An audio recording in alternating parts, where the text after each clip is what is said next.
Kevin McCarthy had some interesting things to say about kicking Schiff and Swalwell off their committees. Here it was. The Intel Committee is different. You know why?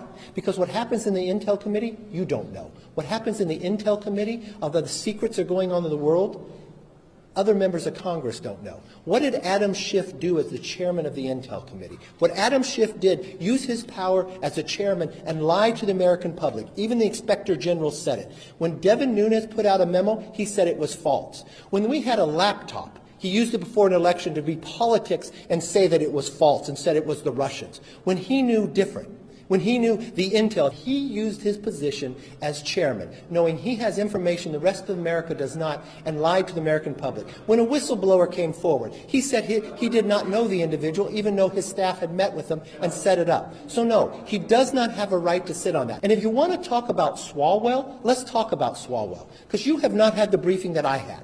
I had the briefing and Nancy Pelosi had the briefing from the FBI.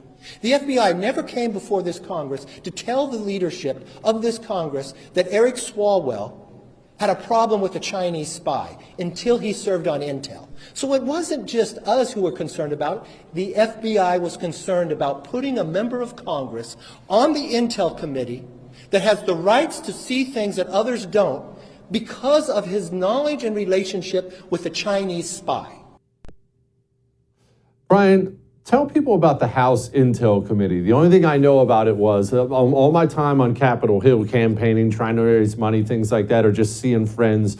You go by all these, you're down the halls and you see all these committees, the labels on the hall, right? It's right there in the hall. This is where the House, House Armed Services Committee meets and whatnot. And then you get to this locked away area with an armed guard and sealed doors. And you see that's where the House Intel Committee meets. And I never got to go in, obviously, but what is this place? Yeah, well, first of all, let me just mention about the McCarthy, what he just said. Put that in my veins, man. That is so good. He is spot on. But as for these intelligence oversight committees, there's one in the House and there's one in the Senate.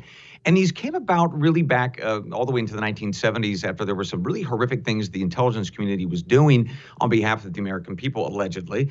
And so basically what Congress was supposed to do from that point on is provide a lot of oversight of different intelligence operations, especially covert action operations. That's typically what gets the CIA and other intelligence organizations in a lot of trouble.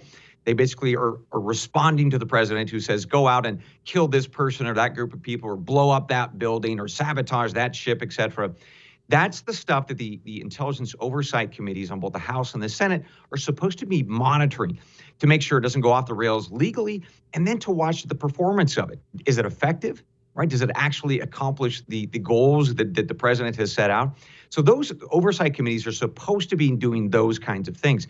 The question is, are the people on those committees actually qualified to do that work? Do they understand the intelligence community? Because again, the IC or the intelligence community is full of a bunch of liars. I mean, we are paid and trained to learn how to lie to people abroad. So are we doing that, of course, through the oversight committees? That's an important question. So you got to staff those with really smart people. Is Eric Swalwell a really smart person?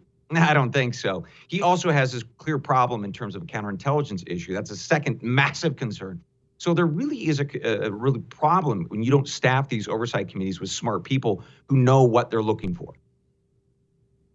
Okay, finally, you mentioned earlier we read the emails of these bad guys, foreign bad guys. Americans are understandably concerned about an intelligence community now full of Democrat activists that has the ability to read emails, listen to phone calls, read text messages. How concerned should we Americans be about these spies who have apparently set their eyes on us?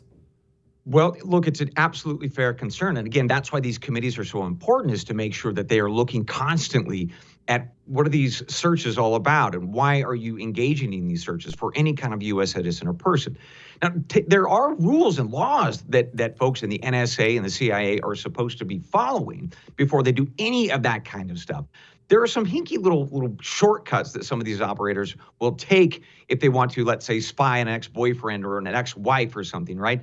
There are those cases. I remember them when I worked at the agency and those folks were fired.